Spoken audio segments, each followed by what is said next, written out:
பெண் விஏஓ அருணா தற்கொலை செய்து கொண்ட விவகாரத்தில் திடீர் திருப்பமாக குடும்பத்தினரே கொலை செய்து விட்டதாக அவருடைய காதலன் பகீர் குற்றச்சாட்டை முன்வைத்துள்ளார்.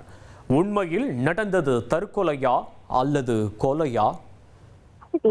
எங்க போனாலுமே உன்னை தேடி வெட்டும் சொல்ல நான் சாகிறதுக்கு இன்னைக்குமே நான் ஃபீல் பண்ணல.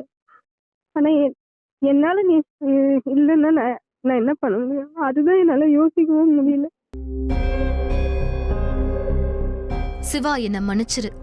என் கூட பிறந்த அண்ணன் தம்பி 2 பேரும் ஓவரா பண்றாங்க. ஒருத்தன் உன் குடும்பத்தை வெட்டிட்டு ஜெயிலுக்கு போறேன்னு சொல்றான். இன்னொருத்தன் உன்னை மறந்துற சொல்லி துப்பாக்கியை காட்டி மிரட்டுறான். என்ன கொன்னுடுங்கன்னு சொன்னாலும் கேட்க மாட்றாங்க. நானே செத்துடுறேன்னு சொன்னாலும் விட மாட்றாங்க. இங்க ஒரே பிரச்சனையா இருக்கு சிவா. என காதலனிடம் வாட்ஸ்அப் சாட்டிங்கில் தன்னை பற்றி நடப்பதையெல்லாம் நடுக்கத்தோடு விவரித்த பெண் தற்போது உயிருடன் இல்லை. 27 வயதான அருணா திருவள்ளூர் மாவட்டம் பொன்னேரி அடுத்துள்ள அகரம் கிராமத்தை சேர்ந்தவர். சாதாரண மீன் வியாபாரியின் மகளாக பிறந்த அருணா நன்றாக படித்து குரூப் 4 தேர்வில் தேர்ச்சி பெற்றுள்ளார்.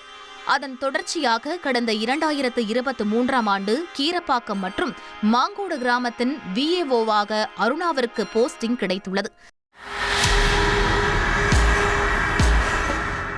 இந்நிலையில் கடந்த 29ஆம் தேதி குடும்ப பிரச்சினை காரணமாக அருணா திடீரென விஷமருந்து குடித்து தற்கொலைக்கு முயற்சித்துள்ளார். பதறிப்போன குடும்பத்தினர் அருணாவை பொன்னேரி அரசு மருத்துவமனையில் அனுமதித்துள்ளனர். அங்கு முதலுதவி சிகிச்சை அளித்த மருத்துவர்கள் உடனடியாக அருணாவை மேல் சிகிச்சைக்காக சென்னை ஸ்டான்லி அரசு மருத்துவமனைக்கு அனுப்பி வைத்துள்ளனர். 2 நாட்கள் தீவிர சிகிச்சையில் இருந்தவர் கொஞ்சம் கொஞ்சமாக உடல் நலம் தேறி வந்த நிலையில் புத்தாண்டு காலையில் திடீரென சிகிச்சை பலனின்றி பரிதாபமாக உயிரிழந்துள்ளார்.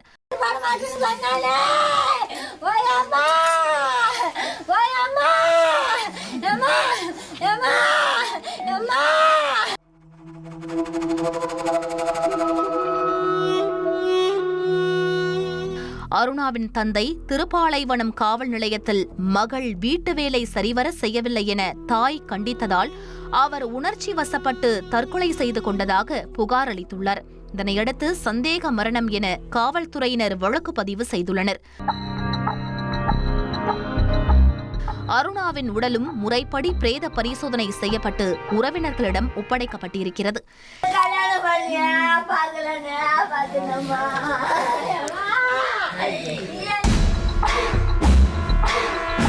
இந்த சூழலில்தான் அருணாவின் இறப்பிற்கு அவருடைய பெற்றோரும் குடும்பத்தினரும் தான் காரணம் என அருணாவின் காதலனான சிவபாரதி என்பவர் திருப்பாலைவனம் காவல் நிலையத்தில் பரபரப்பான புகார் ஒன்றை அளித்துள்ளார்.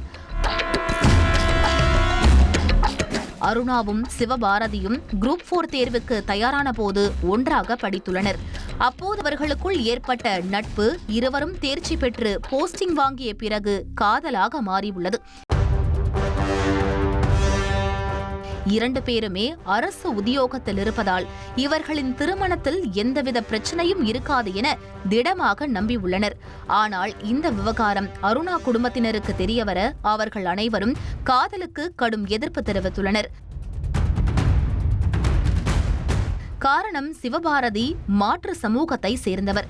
சிவபாரதியை திருமணம் செய்து கொண்டால் நாங்கள் செத்து விடுவோம், இல்லையென்றால் அவன் குடும்பத்தை கொன்று விடுவோம் என தொடர்ந்து மிரட்டியும் பிளாக்மெயில் செய்தும் வந்திருக்கிறார்கள். இது தொடர்பாக அருணா காதலனிடம் பேசிய செல்போன் உரையாடல்களும் வெளியாகி அதிர்ச்சியை ஏற்படுத்தியுள்ளது. இப்போ எனக்கு ஒண்ணும் இல்ல, எப்பா நீங்க எப்படி ஏன்னா போயிடுங்க, போயிட்டு நீங்க வாழுங்கன்னு சொல்லிட்டேன். நான் நிம்மதியா சொல்றேன், இன்னைக்கே கூட நான் வீட்டுக்கு தேடி நான் வந்துருவேன்.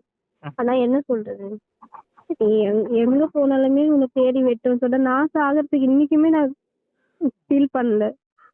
ஆனா என்னால நீ இல்லைன்னா நான் என்ன பண்ண முடியும்? அதுதான் என்னால யோசிக்கவும் முடியல. அது மட்டுமின்றி அருணாவின் அண்ணன் ஆவடியில் போலீசாக பணியாற்றி வருவதால் அவர் காக்கி யூனிஃபார்மின் பவரை பயன்படுத்தி காதலியையும் தன்னையும் மிரட்டியதாகவும் சிவபாரதி குற்றம் சாட்டுகிறார். அவங்க அண்ணா பேர் அரவிந்த், அவர் ஆவடி போலீஸில் ஒர்க் பண்ணுறாரு. கால் பண்ணி இந்தமாரி எனக்கு தமிழ்நாடு ஃபுல்லாக போலீஸ் எல்லாம் தெரியும், நீ எங்கள் தங்கச்சிக்கிட்ட பேசிட்டு இருந்தீங்கன்னா உன்னை முடிச்சிருவ, நீ பார்த்துக்க, எங்கே போனாலும் நீ தப்பிக்க முடியாதுன்னு சொன்னார் சார்.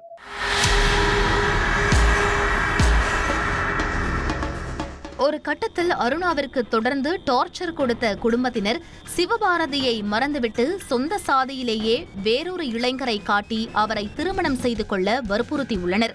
காதலை கைவிட மறுத்த காரணத்தால் அருணாவின் குடும்பத்தினரே காதலியின் வாயில் விஷமூற்றி தற்கொலை செய்து கொண்டதைப் போல சித்தரித்திருப்பதாக பகீர் கிளப்புகிறார் சிவபாரதி. அவங்க சொந்தக்கார பையன் யாரோ இருக்காராம்மா சார், அந்த பையன் ஏதோ ஒரு கம்பெனியில் வேலைக்கு போயிட்டு இருக்காராம்மா, அந்த பையனை தான் நீ கல்யாணம் பண்ணணும் அப்படின்னு சொல்லிட்டு அந்த பொண்ணை சொல்லியிருக்கிறதுக்கு இல்லை என்னால் முடியாது, நான் அந்த பையனை கல்யாணம் பண்ணிக்க முடியாதுன்னு சொன்னோன்னே எனக்கு வாயில் புல்லு மருந்து ஊற்றி விட்டாங்க, நான் செத்துருப்பேன், கண்ணு முடிச்சு பார்த்தா இங்கே ஹாஸ்பிட்டல் இருக்கிற, இப்போ நான் நல்லா இருக்கேன், எனக்கு சரியாயிரு, நான் வந்துடுவேன் அப்படின்னு அந்த பொண்ணு சொல்லுச்சு சார்.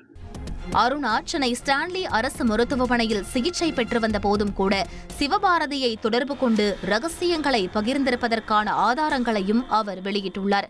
உங்க அம்மா இங்கே திருப்பாலைவனம் போலீஸ் ஸ்டேஷன் நான் வீட்டு வேலை செய்ய சொன்னேன், அந்த பொண்ணு வீட்டு வேலை செய்ய மாட்டேன்ட்டுச்சு, அதனால அந்த பொண்ணு சூசைட் பண்ணிக்கிச்சு மருந்து குடிச்சிட்டு அப்படின்ட்டு இங்கே கம்ப்ளைண்ட் கொடுத்துட்டு இங்கே சென்னைக்கு போயிருக்காங்க சார். ஃபேமிலி எல்லாருமே எனக்கு விஷ மருந்து ஊற்றிட்டாங்க, என்னை சாகடிக்க இதெல்லாம் டெஸ்ட் பண்ணதெல்லாம் எல்லாம் இருக்குது சார். காதலி உடல்நலம் தேறி வருவார் என நம்பிக்கையோடு காத்திருந்த சிவபாரதி திடீரென அவருடைய மரண செய்தியை கேட்டதும் சுக்கு நூறாக நொறுங்கி போயிருக்கிறார். சிவபாரதியின் புகாரை பெற்றுக்கொண்ட போலீசார் அருணா குடும்பத்தினரிடமும் நண்பர்களிடமும் தீவிர விசாரணை மேற்கொண்டு வருகின்றனர். முழுமையான விசாரணைக்கு பிறகே அருணா மரணத்தில் உள்ள மர்மங்கள் விலகும்.